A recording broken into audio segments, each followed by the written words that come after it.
En esa clase vamos a ver análisis de funciones. Al finalizar la clase, ustedes van a poder identificar los intervalos en donde una gráfica es cóncava hacia arriba, cóncava hacia abajo. Van a poder además determinar los puntos de inflexión de una gráfica. Y de esta forma, ustedes van a poder graficar mejor una función.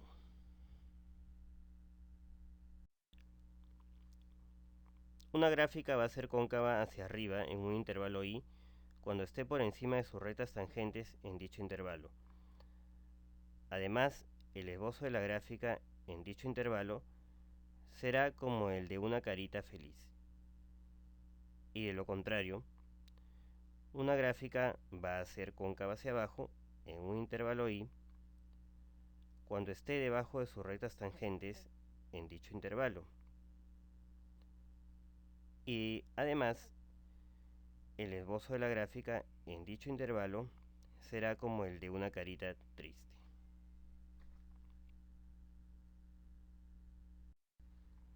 ¿Cómo probamos si una función es cóncava hacia arriba o cóncava hacia abajo? En primer lugar, sacamos la segunda derivada de la función. Si la segunda derivada es mayor que 0 en todo un intervalo i de la función, entonces la gráfica es cóncava hacia arriba en todo ese intervalo. Si la segunda derivada es menor que 0 en todo un intervalo i de la función, entonces la gráfica va a ser cóncava hacia abajo en todo ese intervalo. ¿Qué es un punto de inflexión? Un punto de inflexión es un punto de cambio de concavidad. Por ejemplo, para que P sea un punto de inflexión en una gráfica, se debe cumplir lo siguiente. La gráfica debe ser continua en el punto P. Por el punto P debe pasar solo una recta tangente a la gráfica. Y la gráfica debe cambiar de concavidad a ambos lados del punto P. En este ejemplo que tenemos abajo, vemos que P es un punto de inflexión porque antes de P la curva es cóncava hacia arriba y después de P la curva es cóncava hacia abajo. Además, la gráfica es continua en el punto P y por el punto P pasa solo una recta tangente a la curva, que en este caso es una recta vertical. En este caso ahora vemos que P también es un punto de inflexión debido a que antes de P la curva es cóncava hacia abajo, después de P la curva es cóncava hacia arriba y por P pasa solo una recta tangente a la gráfica, además que la función es continua en P.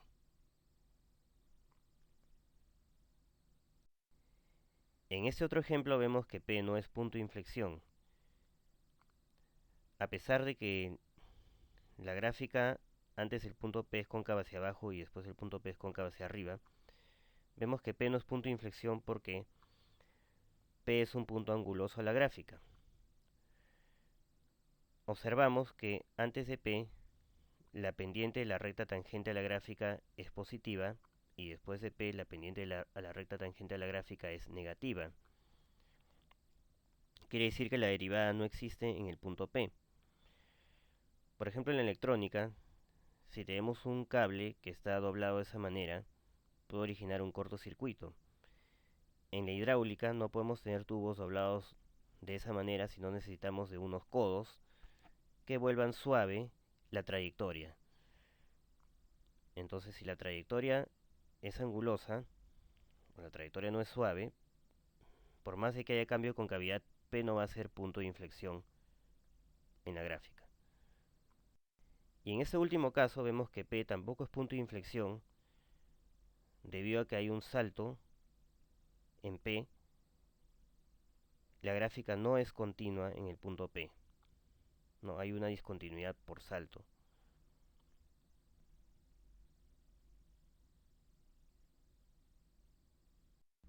Por ejemplo, podemos identificar los puntos de inflexión en esta gráfica. Menos 2 es un punto de inflexión, debido a que antes de menos 2 la gráfica es cóncava hacia arriba y después de menos 2 la gráfica es cóncava hacia abajo. 1 también es punto de inflexión, debido a que antes de 1 la gráfica es cóncava hacia abajo y después de 1 la gráfica es cóncava hacia arriba. Además, en menos 2 la gráfica es continua y tiene una única recta tangente al igual que en 1. Vamos a ver ahora la prueba de la segunda derivada. Si la segunda derivada existe y es continua en una vecindad de C, entonces se cumple lo siguiente. En un punto C, si la primera derivada en ese punto es igual a 0 y la segunda derivada en ese punto es mayor que 0, entonces la función f tiene un mínimo local en ese punto. Y nos damos cuenta que alrededor del punto C la gráfica es cóncava hacia arriba.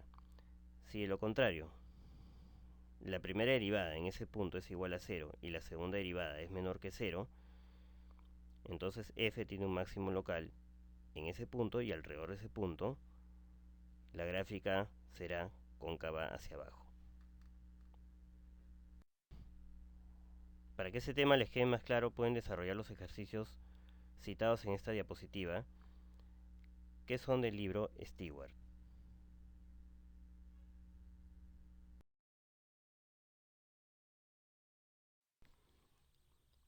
Esta última diapositiva nos muestra que con la ayuda de la claspa también podemos calcular los extremos locales y los puntos de inflexión. La primera pantalla nos muestra cómo se define una función y cómo se calculan la primera y la segunda derivada. La segunda pantalla nos está indicando un punto en donde la primera derivada es 0. Nos damos cuenta que antes de ese punto la primera derivada es negativa por el signo menos, y después de ese punto la primera derivada es positiva por el signo más, con lo cual concluimos que es un mínimo local, ¿no? Ese punto es un mínimo local. Entonces cuando x es 2.72, tenemos un mínimo local que es igual a 2.72. Y la última pantalla nos está indicando un punto en donde la segunda derivada es 0. Quiere decir que nos está indicando un punto de inflexión. Antes de ese punto, la segunda derivada es positiva, quiere decir que la gráfica es cóncava hacia arriba, y después de ese punto la segunda derivada es negativa, quiere decir que la gráfica es cóncava hacia abajo. Como ese punto es el punto cuando x es 7.39, entonces nos indica que cuando x es 7.39 hay un punto de inflexión, porque en ese punto la segunda derivada es igual a 0. Bueno, eso sería todo.